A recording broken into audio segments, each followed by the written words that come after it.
How to Feel Enough and to Build Self-Esteem, based off the 6 Pillars of Self-Esteem by Nathaniel Branden.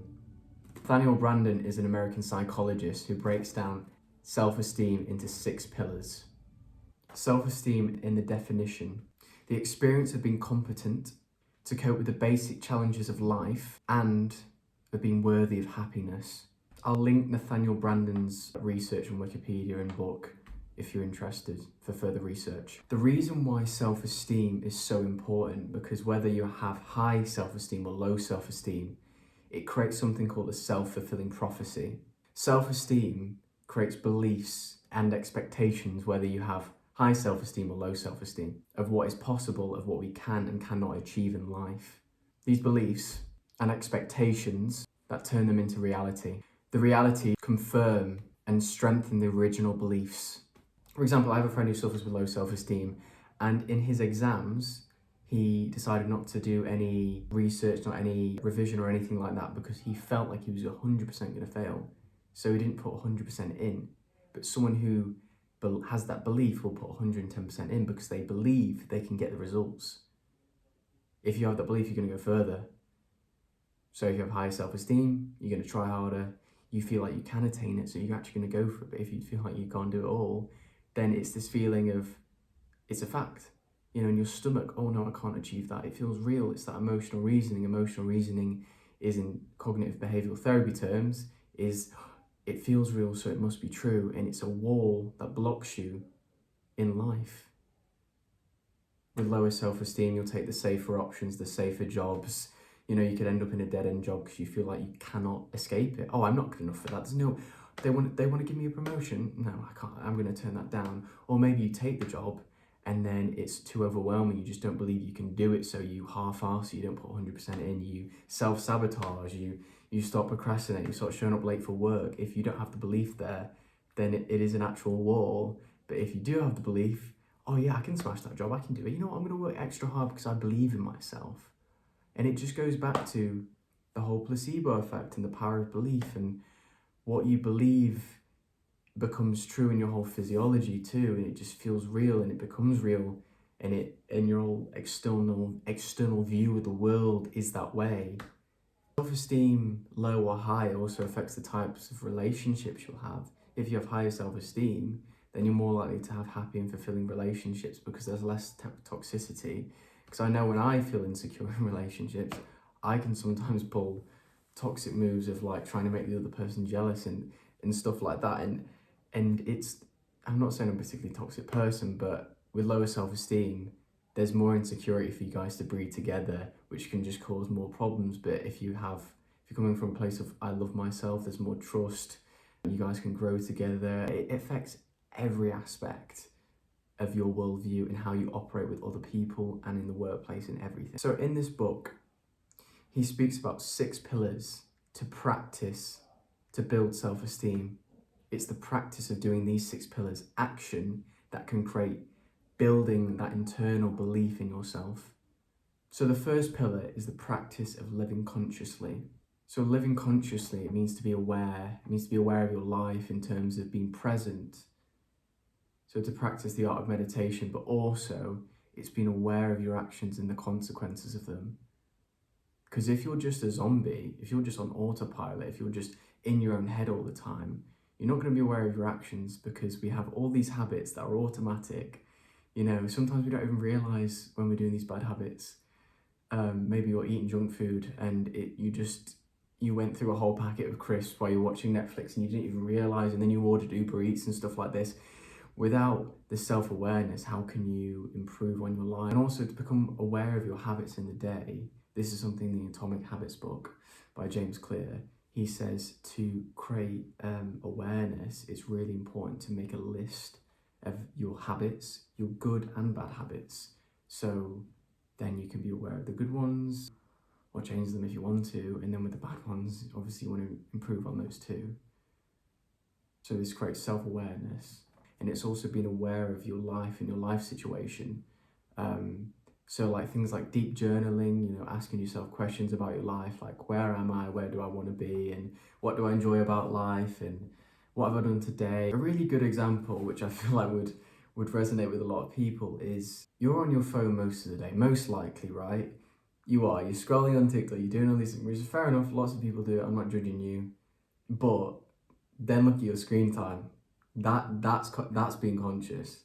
That's being conscious of the results of your actions. It's seeing the results of what you're doing. Oh, 9 hours on your phone, 9.5 hours on your phone, 10 hours, 11 hours on whatever. That's bringing self-awareness. The second pillar is self-acceptance. So obviously, if you don't accept yourself, then you're going to feel awful about yourself. And for me, who hyperfixates on things and flaws, and I can completely relate to this, I'm sure everyone can. You feel horrible if you don't truly accept who you are. You're never going to feel enough. So the art of self-acceptance is super important. Something that has helped me with self-compassion. So for me, right, I struggle with a certain aspect about myself, which I have, it's about my personality, that I've deep journaled. And I've used the Jordan Peterson program, the self-authorizing program, which I recommend, or deep journaling. And it's a backstory about yourself. If you can really, like, it depends what aspect it is. So if it's about your appearance, to deep journal about your insecurities, and then it can sort of just get them onto pen and paper, and you can sort of learn to have a different perspective from it. So for me, right, I struggle with anxiety, and I hate being seen as like an anxious person. But if I can deep journal about and do a whole backstory about my younger self and everything I've struggled with, and low self-esteem and all these feeling different and being neurodivergent and dyslexic, ADHD, if I can see it from that perspective, a 13-year-old me in school struggling, feeling self-conscious, how could I hate on myself? Also, self-compassion meditation can be really good, or loving kindness meditation. So my therapist spoke about loving kindness meditation and how that helped him with self-acceptance, because he learned to create love and kindness towards other people, and then internalize that for himself. And apps like Headspace or the Medito app can be useful for meditation, I've found. Pillar number 3 is self-responsibility. A person who takes self-responsibility is naturally building their self-esteem. They're naturally building skills in life and organisation, discipline, and competence creates self-esteem. The person who gets up early, who eats clean, who goes to the work on time, who's working on that side hustle, is taking responsibility for where they want to go in life, will build self-esteem. They will think, I can fucking do that, I can do that. Yeah, I can do that, yeah. But the person who doesn't take responsibility, isn't developing skills, doesn't feel confident about themselves, doesn't feel independent, I can't do that. No, I'm not good enough. No.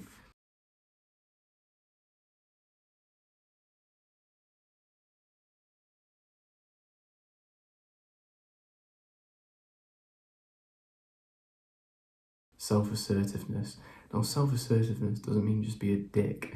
It doesn't mean just, just say whatever, be mean to people. Obviously, you want to be respectful of people, but as well as being respectful of people, you want people to respect your boundaries that you set in your own head. These are the boundaries I have set. People cannot speak to me a certain way. People have to be nice and polite, otherwise I will say something in a respectful manner back. So to create self-assertiveness, assertiveness is a skill, right? So what I'd recommend is creating a hierarchy, 1 through 10, the easiest thing to assert yourself with, to the hardest thing to assert yourself with, and work your way up. Physically go out and work your way up. Something called exposure therapy hierarchy, and you do more research into it. But work your way up. And just little bits each day of just asserting yourself. Like if you go into a shop or something, say the hardest thing could be buying a cup of coffee, trying and go, sorry, I don't want this anymore. That could be the hardest thing to do. But the easiest thing to do would be like, oh, sorry, can I just have change in £1 instead? Like little things just to push yourself out. The 5th pillar, the practice of living purposefully. The difference between the person who is purposeful and the person who is purposeless is night and day. For me, I've been there where I've been lost and haven't had a purpose. I don't want to get out of bed. I want to stay in. I want to numb myself with instant gratification and TikTok and junk food because I'm lost. As human beings, we need an aim, we need a goal. It's such a huge, important part of mental health and building self-esteem. There's a saying, if you're not growing, you're dying. That aim, that goal, it releases dopamine and serotonin, and it gives you a target to work for. And then when you're aiming for a goal and you believe you can do it, it raises self-esteem. Purpose is so important. Without purpose, we're nothing. Imagine if none of us had to go to work. Imagine if none of us had passion projects. We'd all be depressed. We'd all feel terrible about ourselves. We all wouldn't be working on skills that would make us feel good about ourselves and worthy.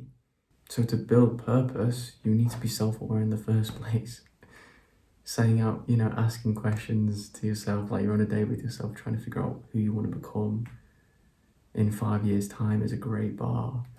And then writing down your goals in different categories of career, the way you look, the way you act, passion, relationships, like doing this, understanding where you want to go, where you want and who you want to be, will give you purpose. And then it'll be so much easier to get out of bed and work on yourself.